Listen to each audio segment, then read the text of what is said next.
Ladies and gentlemen, what's the difference between a squat and a good morning? You're thinking, unless you're a lifter, why should you care? You must care. In the squat, both the knees and the hips doing a lot of bending, a lot of flexing. And in the good morning, the hips, they do most of the flexion. So Prentice, would you please demonstrate a good morning? You can do it with the barbell, with the kettlebell. So notice his intention right now is to push his hips as far as possible to the back. He's going to do that. He's going to come up by squeezing his glutes. He's going to do this a couple of times. Notice his knees are flexing just as an afterthought. That's a good morning. The butt goes back, way, way back. Thank you, Prentice. The good morning is a very essential cue pushing your butt back for many stretches that you're going to practice, such as the seated straddle, for example.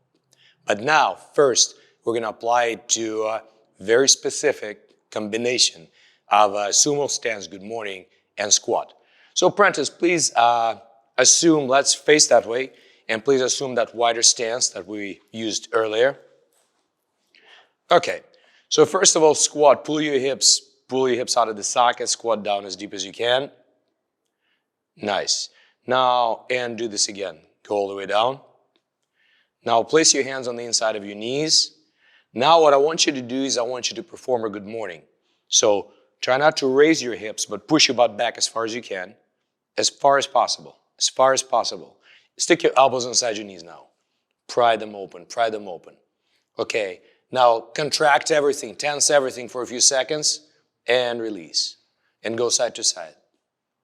Push your butt back even more while force your knees apart with your elbows.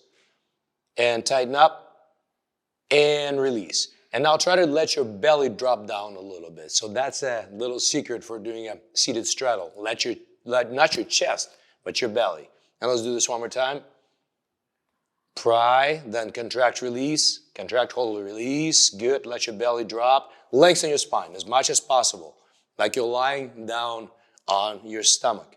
And now, without raising your hips and without letting your knees bow in, slowly get upright. Get into a squat.